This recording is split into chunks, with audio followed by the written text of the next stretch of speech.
Pag pinilit mo ito,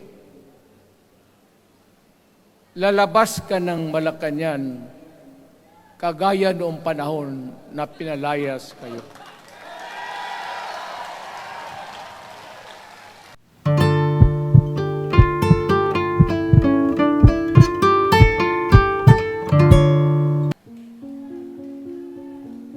Malinis to. Baka ihi mo ito, ha?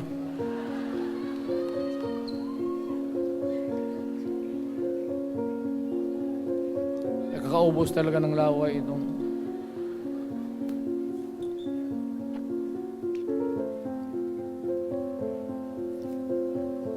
What do you expect? The national government, particularly ang Malacañang, anong gusto ninyong response? Niwala kayong mga seminar na ganon. You never educated the Filipino people. You want the Filipino to remain ignorant para you can do what you want with the country. Yan ang totoo. Kasi ginagago ninyo para walang alam ang taong bayan. Well, kaming nakapag-aral at may alam kundi hindi katanggap-tanggap yung ginagawa ninyo. Sa umpisa pa lang, binibili na ninyo yung signature ng Pilipino. Yun ba ang People's Initiative? You know, national, provincial, city, munisipyo, then the barangay. Yan ang echelons ng power sa gobyerno. Hindi naman ninyo gigamit ang barangay at binigyan mo ng 20 milyones isa't isa sa kanilang mga congressman. At binibili ang Pilipino. Alam ninyo kung ano yan? Kaluluwa ang ninyo ang binibili ng taong bayan. Hindi ako mapayag ng ganon. Nakapag-aral ako, hindi naman ako ignorante. Bakit ka mag-people's change? Ang problema ninyo, ganito. Hindi pa, pauna. Ang malas ng Pilipinas, every president, almost all, pag naupo na dyan sa Malacañang, walang ginagawa kung mag-isip ang mga putang ina kung paano pahabain ang termino nila. That's the problem. Bakit ganon kayo? Ang demokrasya may eleksyon. Para naman, tignan ninyo, Presidente Osmeña Bisaya. Ang napaalaala ko pa, Garcia Bisaya. Then, Magsaysay Ilocano. Then, si Quirino Ilocano. Ganon dapat. Ang election is a cleansing process. Gumagalaw yan. Huwag mong pigilan. Ngayon, kung ikaw nandyan, naupo ka, you stop the process of governance, hintuin mo, kasi pahabain mo ang termino, gusto mo. Sabi ko nga sa iyo, Mr. President, kaibigan kita, Bingbong. Pag pinilit mo ito, lalabas ka ng Malacañang kagaya noong panahon na pinalayas kayo.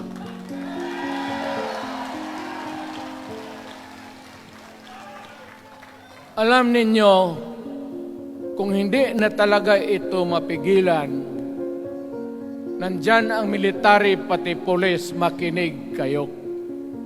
Pag-aralan ninyo kung ano yung pinapakain nila sa taong bayan. At pagka nakita ninyo kung ano ang mali, you correct it. Nasa inyong kamay na yan. Ganito yung plano. Presidential, tapos parliament. Ang presidential, lahat kayo, ako, ikaw, lahat, hanggang doon, nagboboto, direct vote to elect a president. Itong parliament, prime minister lang ang magboto, yung mga assembly who are the congressmen now. Ninyo, wala akong tiwala sa inyo. Wala kayong prinsipyo, bukang pera kayo lahat.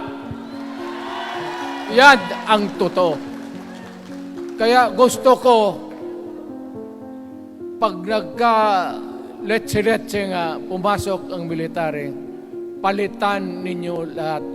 Arestuhin ninyo kasi nagsasayang ng pera at yung ginagastos nila is a fraud, swindling ang ginawa nila.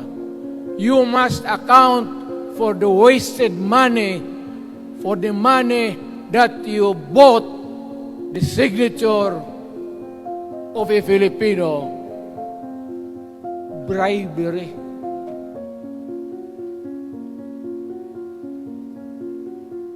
Magdasal lang kayo.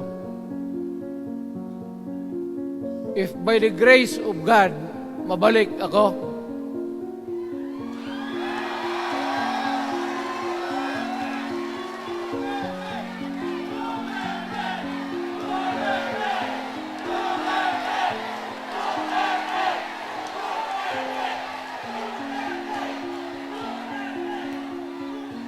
milagro lang naman yan, hindi ba yan totoo? Tangina kung mabalik ako, arestuhin ko kayo lahat for the swindling of the Filipino people. You committed fraud. Pinagsayangan ninyo ang pera namin. People's Initiative does not involve buying the vote or the signature of the Filipino. Talagang mga wala kayong prinsipyo, mga putang ina ninyo. Yun naman, baski ano ka, diyan katagal ako, yan, yung sa likod ko, umupo ako diyan. Vice Mayor ako. Diyan, Mayor ako, pinakamatagal. Naging congressman ako. Presidente. Kayo, nagpasok sa Congress, mag-eleksyon, nanalo, Seiko. So parang ganito, yung mga, para sa mga balaga, pati lalaki. Pasok niyan, Seiko. Paglabas niyan, pagkatapos, Rolex na. Pumunta ng Malacanang, nakatamaraw, paglabas niyan, ng Mercedes-Benz. Busog kayo lahat. Tingnan ninyo yung mga bahay noon ng mga congressman at tingnan ninyo ngayon kung ano kayaman sila, lalo na yung mga bahay nila sa Maynila.